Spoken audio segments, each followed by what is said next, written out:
historians.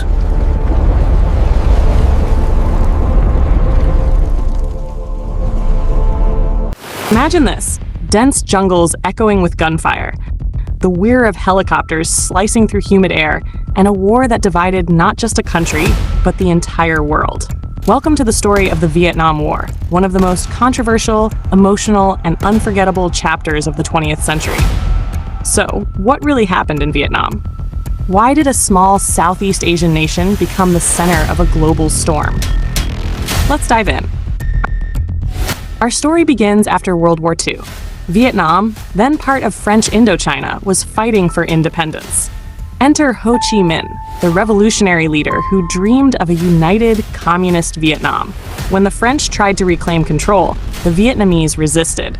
And in 1954, after a brutal showdown at Dien Bien Phu, the French were defeated. The Geneva Accords soon followed, dividing Vietnam into two parts: the Communist North, led by Ho Chi Minh, and the anti-communist South, supported by the United States. And that's where the tension began to boil. The Cold War was in full swing. America feared that if Vietnam fell to communism, the rest of Asia would follow. The famous domino theory. So, in the early 1960s, the US began sending troops, money, and weapons to support South Vietnam. What started as a small advisory mission quickly escalated into a full-scale war. By the late 1960s, over 500,000 American soldiers were fighting in Vietnam. But here's the twist. Despite all the technology, firepower, and training, the US couldn't break the will of the Viet Cong, the guerrilla fighters who knew the jungles like the back of their hand. The war wasn't just fought on battlefields, it was fought in living rooms. For the first time in history, people watched war unfold on television. Graphic images of bombings, burning villages, and young soldiers returning home in coffins sparked outrage across America. Protests erupted on college campuses. Hey, LBJ, how many kids did you kill today? The chants grew louder. The war had divided a generation.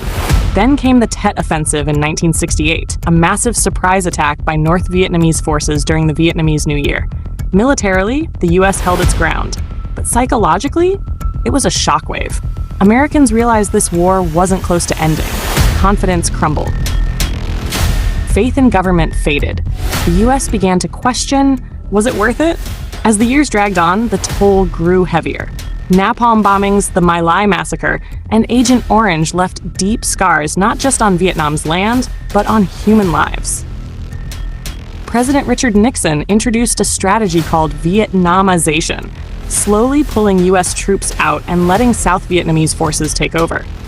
Finally, after decades of fighting, the Paris Peace Accords were signed in 1973, marking the beginning of the end for America's direct involvement. The war didn't stop there. In 1975, North Vietnamese forces captured Saigon, and the world watched as helicopters lifted the last Americans off embassy rooftops. The city fell, and Vietnam was finally reunified under communist rule. Cost? Over 58,000 American lives and an estimated 3 million Vietnamese deaths. Nations shattered, generations scarred, and trust in governments forever shaken. Today, the Vietnam War stands as a powerful lesson, a reminder that military might doesn't always equal victory, and ideology can tear apart not just nations, but hearts. It's a story of courage, tragedy, and the human spirit's will to survive. So next time you hear the sound of a helicopter in an old war movie, or see those haunting jungle images, remember, Vietnam wasn't just a war, it was a wake-up call to the world. Would you have fought in it, or protested against it? That's a question only history and your conscience can answer.